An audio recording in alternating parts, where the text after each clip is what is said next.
Nah, yeah, see, I'm not making this up. This is wrote from what in the 1700s or something like that.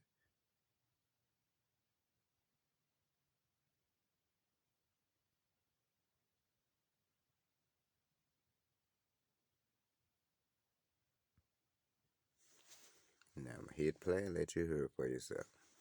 And again, we're always going to go back to foundational truth. Even though we're just relating old world things to here in America, again, we run into this foundational truth that the first inhabitants, the first nations, first peoples, again, were Negroes and had beard, right? But we have clearly here, right? And you see the footnote, it says number 4, and down in the bottom. Number 4 is Antiquities of Mexico, Volume 6, page 290 to 291. And the best thing about that is that I have this book, so let's go to it right now. Again, the book is called, the source that they're using is Antiquities of Mexico. It says here, comprising facsimiles of ancient Mexican paintings and hieroglyphics by Lord Kingsborough, the drawings on stone by Aglio, in 7 volumes. Again, this is volume 6. So let's go to page 290.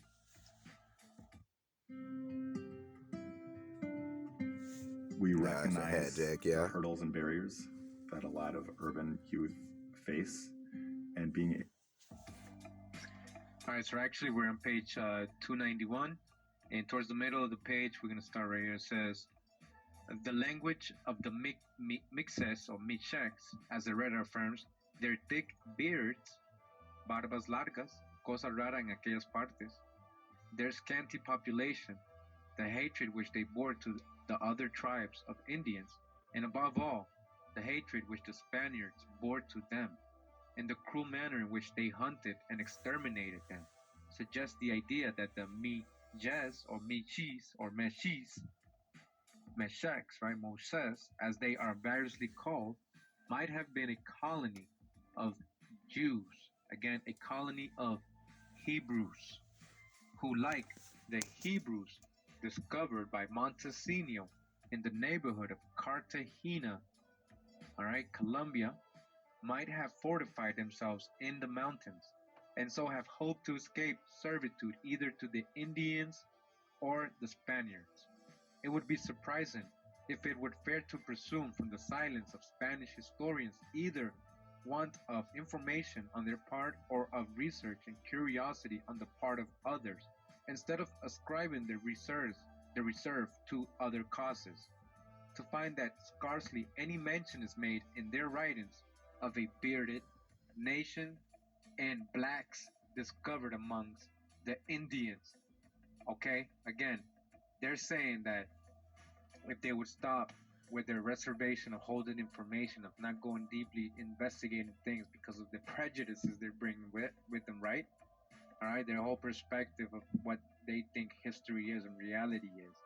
If they wouldn't do that, right, and they would actually take notice and make mention in their writings of the bearded nations, right, that existed here, bearded nations, and the blacks, it says here, that's the hijack, copper colored tribes, so called Negro, right?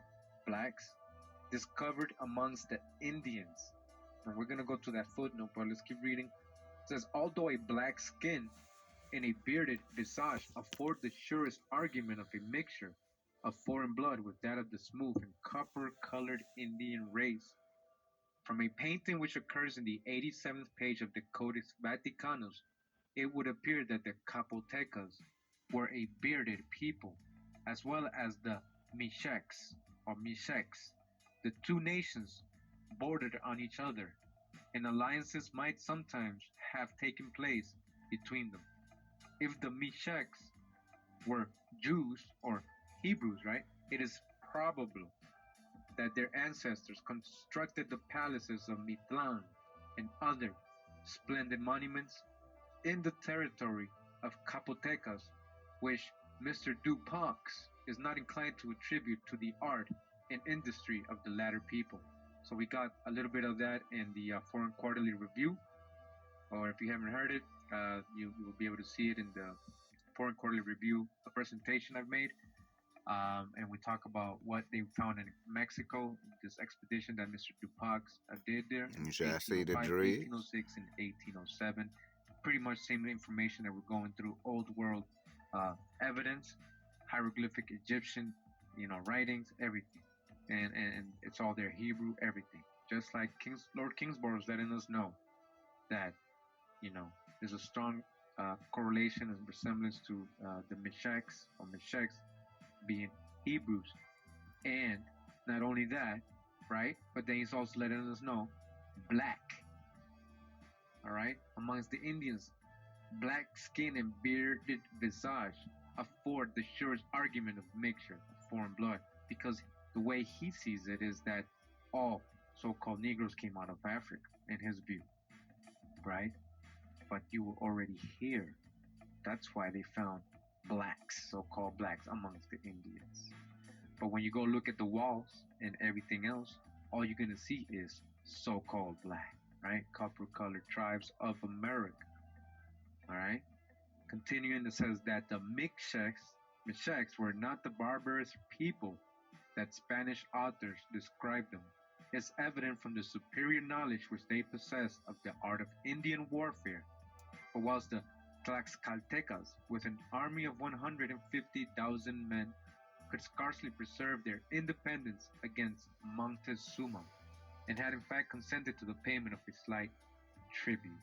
So again, we went all the way to Lord Kingsborough's book because we were reading this book, right, on apocalypsis, and it was saying to us that it is necessary to observe here that tribes both of Negroes and bearded men were found in South America. So we went to verify the source.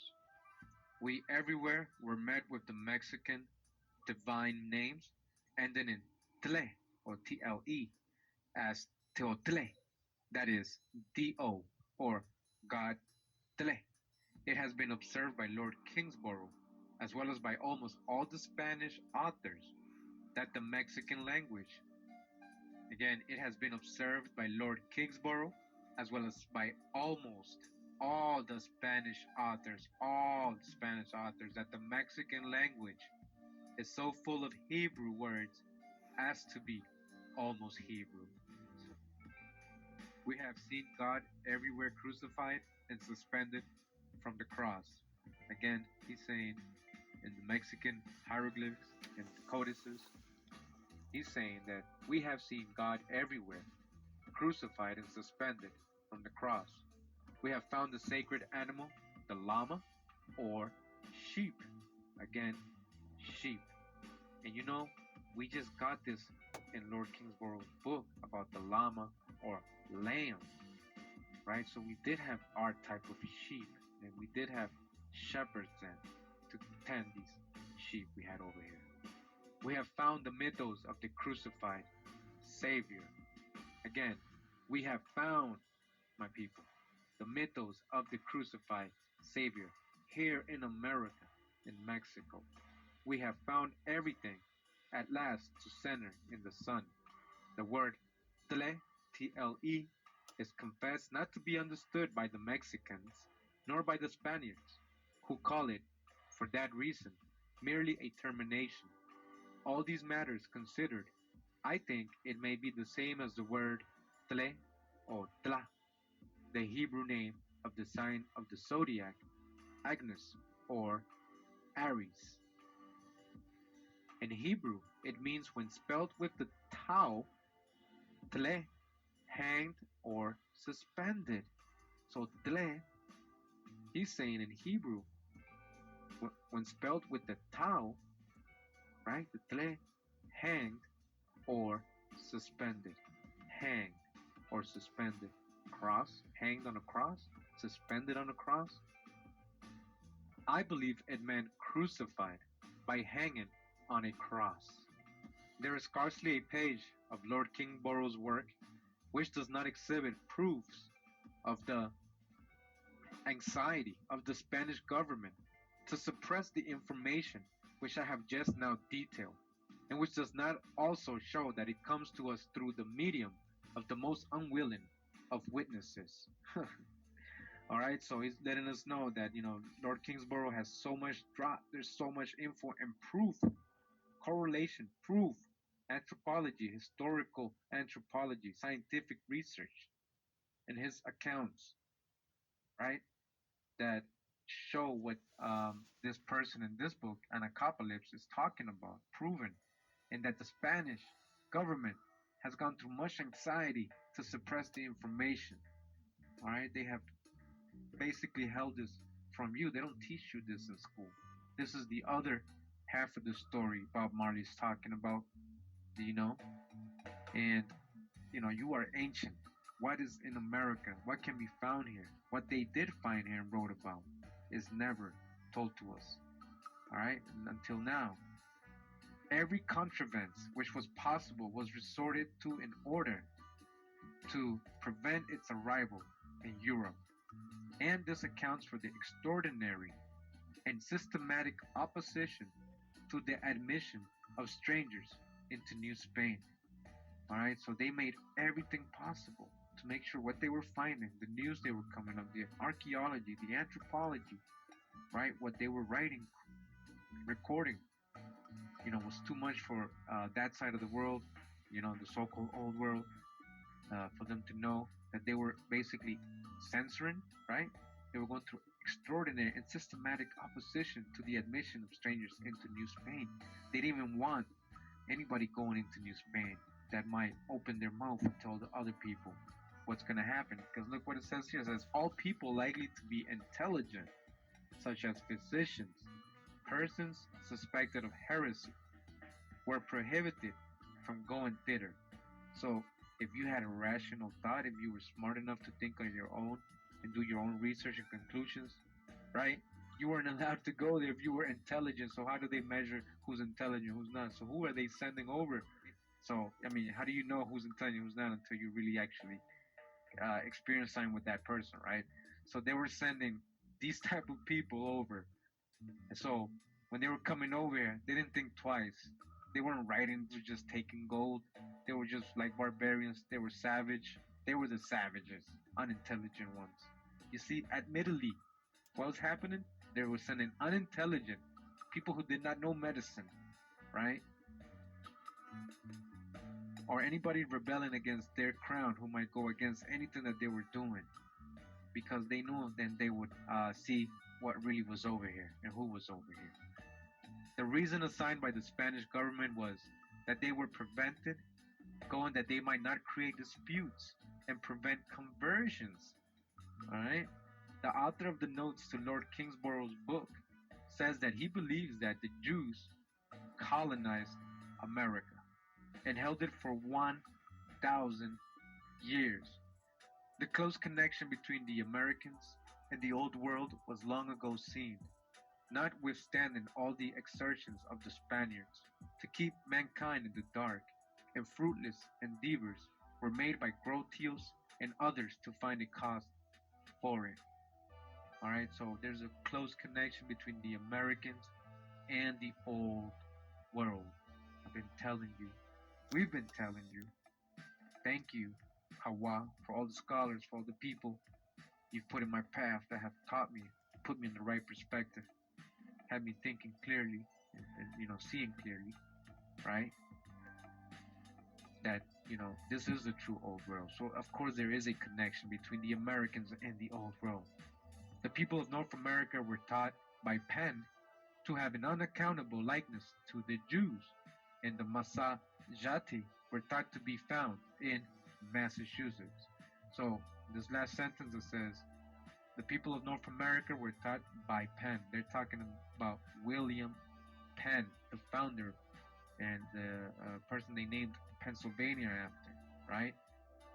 In volume 6, page 79, the Mexican courts are shown to have had exactly the same number of judges as those of the Jews or Hebrews. Again, the Mexican courts are shown to have had exactly the same number of judges as those of the Hebrews, that their sacred numbers were exactly the same, and that both nations kept fast for exactly the same number of days.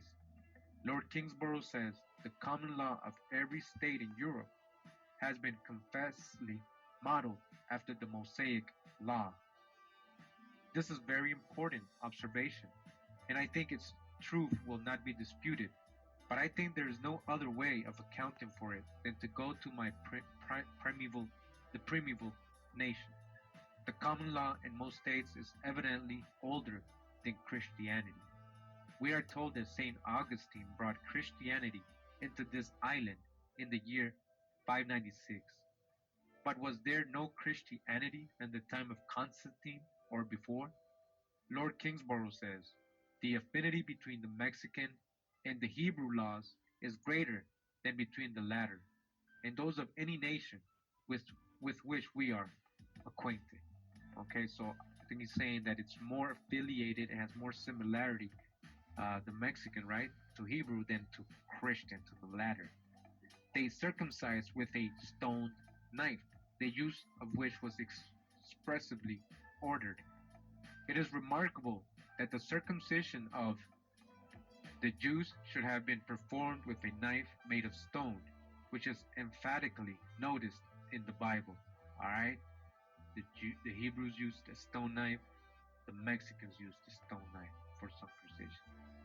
Lord Kingsborough has gone to an enormous length in proving that the Mexican rites, ceremonies, etc., were almost precisely the same as those of the Jews, and that they must consequently have been brought by the Jews to Mexico. But one most important observation offers itself on this. We possess what we believe to be the knowledge of all the Jewish rites, history, etc. in Syria, but this is not the way all these things are known by the Americans. All the things said to have taken place in Western Syria, both with Jews and Christians, are said to have been acted in America. Again, all the things said to have taken place in Western Syria, both with Jews or Hebrews and Christians, are said to have been acted in America. All right, it happened here in America as well. Which one is the duplicate? And the case in a great measure is the same in India and China. The third India, this is India. All right, there is the same standing still of the sun, the same populi fugia, the same deluge and persons saved in a ship, the same immaculate conception, the same crucifixion and resurrection, but they were all in the American country, not in Syria. All right, again, all the things we just went over, the Immaculate Conception, the crucifixion, the deluge, right? All the same stories that we hear in the Old Testament, the so-called Bible, happened in the American country, not in Syria. So when it comes to the Middle East, I have something else I can look at. And you may disagree with it, but it's important. If you disagree with the Bible, that's fine, whatever. But you have to understand the role it played in history and why this matters. We are connected to Israel. We are wound in so deeply to Israel, and most people don't even know it. The Bible and our own history shows us how, and I'm going to show you just a couple of things tonight. And this is a history that I'm teaching to my own family because too many people no longer care about our history, no longer care about the history of, God. They don't care, and they're trying to change our history to fit an agenda. All right, so now we're in the book, the works of Hubert